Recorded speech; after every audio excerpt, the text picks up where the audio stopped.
Hello and welcome to another video. In today's video we're going to be continuing work on the Motostandard gearbox.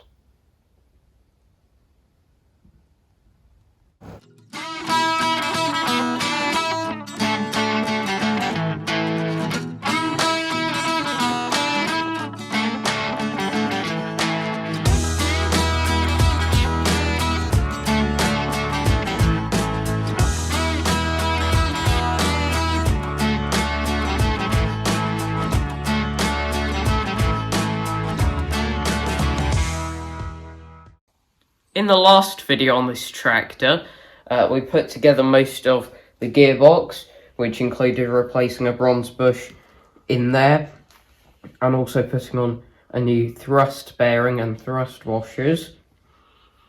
Then we finished that video saying that we were going to research getting a bearing to go in here, and also saying that we were going to clean up the back of the tractor. And as you can see, we have cleaned up and polished the back of the chassis on the top here, and we've also cleaned up underneath as well.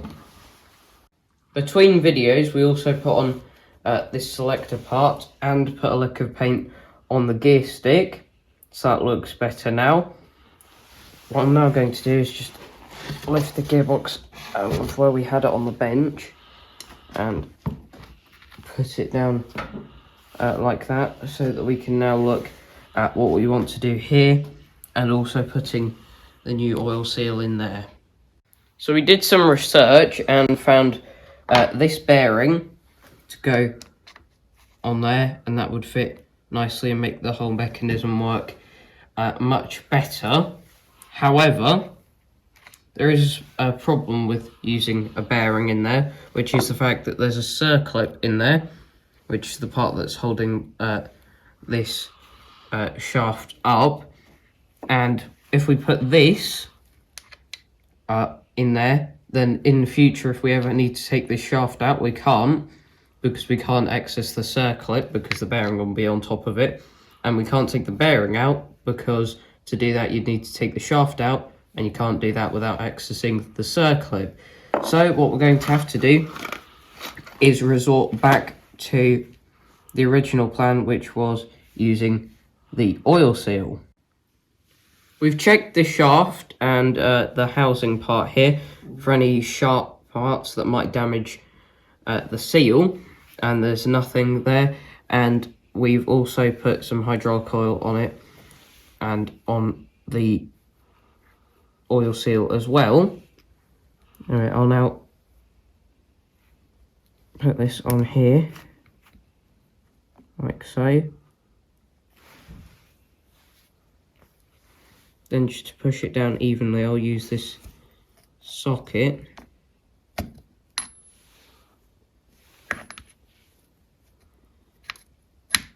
And to try and get it in the final bit, I'll just gently tap it.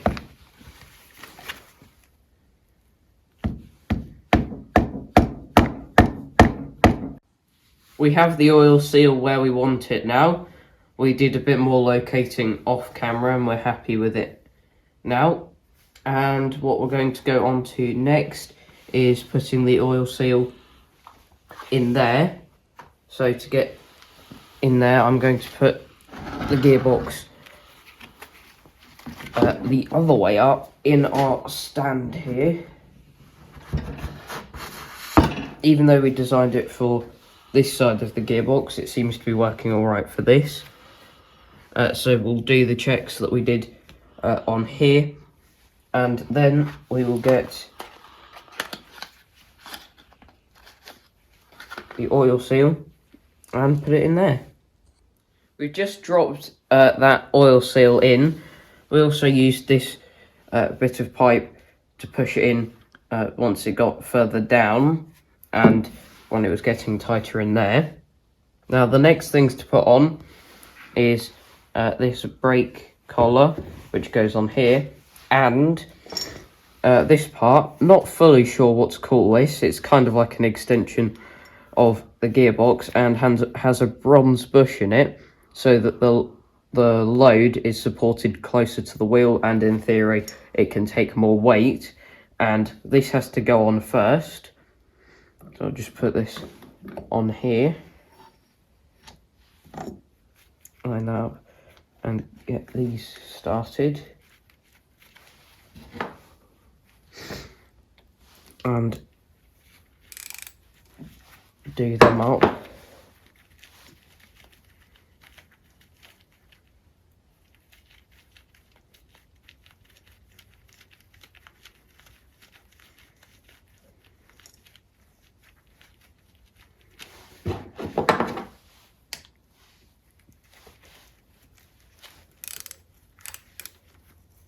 The other two bolts holding this on also connect to the mounting bracket for the gearbox, connecting it to the back end of the tractor, so we'll do them later when we need to fix this back onto the tractor.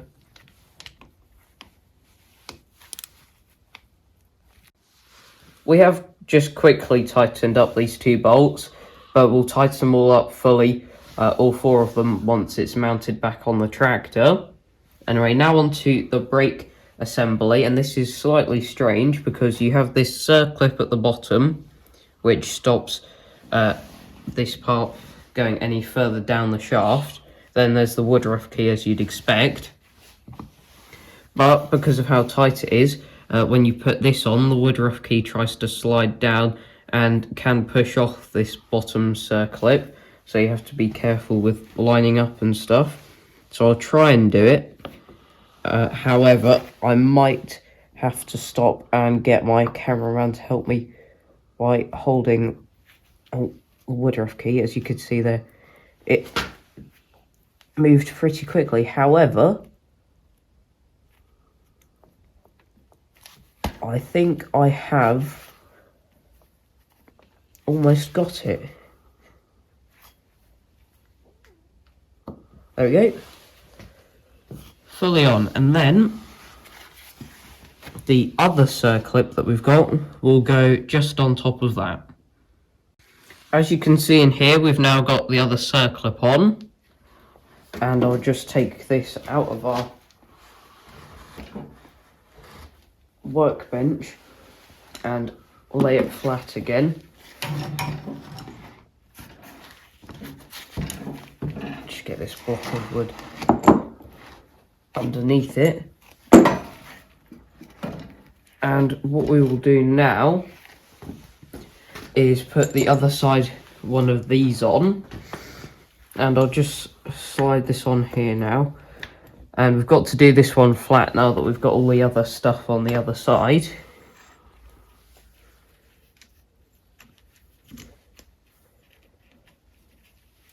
But I'll get these bolts in, and when it's all fixed up, we'll come back to you. Now, one of the last jobs before we can fix this back onto the tractor, it's probably one of the hardest ones, which is sorting out the woodruff key to go in this shaft here, which the woodruff key that was in there is not in the best condition, and we would like to not use it, have to use it again. And we have a decent selection of woodruff keys, as you can see up here. We've got these imperial ones and some metric ones. And we found this imperial one, which width-wise in the slot fitted quite well. If I can get it in there, there you go. However, as you can see, if I turn this around, you can see that sticks out a lot.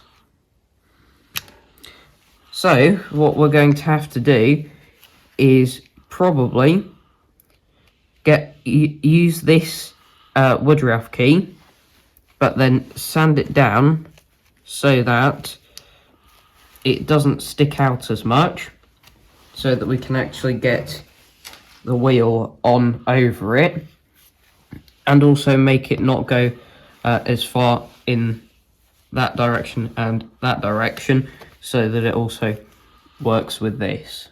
Quite a while of filing later, and we have our woodruff key, which we believe to be the right size. So it's quite a snug fit in here. I'll just use some pliers to try and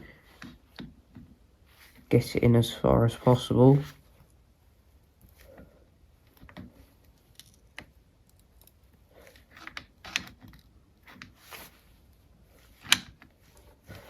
And I'll try and get the wheel on camera on my own, but I might need a bit of help from my cameraman with this.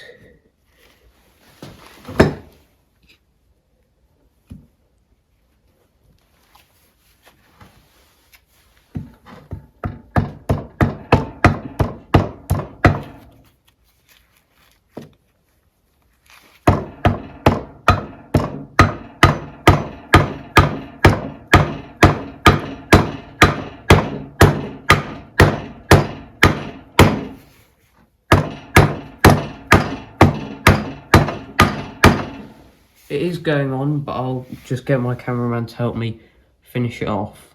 We have the wheel back on now, and this took us quite a while to get this on, and it was very tight on there. We didn't want to hit it too hard, because the only thing holding the shaft up is that circlip that we showed at the very start of the video, and we didn't want to hit it too hard, dislodge that, and have to take everything apart. To redo that step of the reassembly.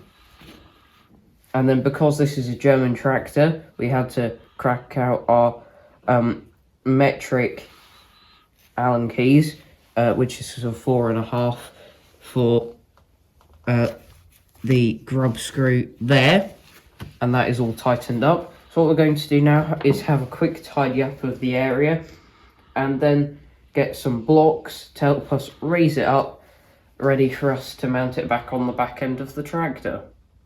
So we had a bit of a clear up and then put the rear axle on this jack here, and it's looking very difficult to line up. On this side we've got to line up the 2 bolts here and then the 2 on this bracket here, and then on this side we've got to line up those 2 bolts and then make sure this goes into the housing bit above it all right. So there's quite a lot of fiddling to do as we're putting this up here, so unfortunately we're going to do all of this off video, and then once we've got some of the bolts in and lined up, we'll come back to you. We have all of the bolts partly in now, and we're going to have a bit of a tough time with that one there, where American gearbox meets German chassis, and they haven't really thought that one through too well. But now I'll go around tightening them up.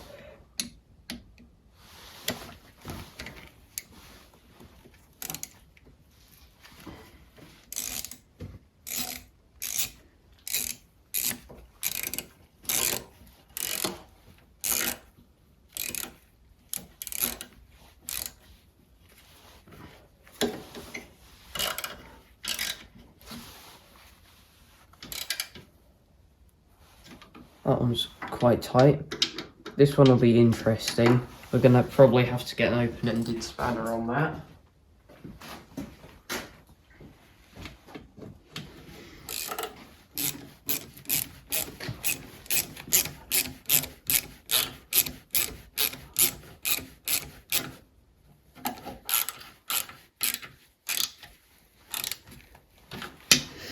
I'll tighten them all up fully after I've done them all up a bit.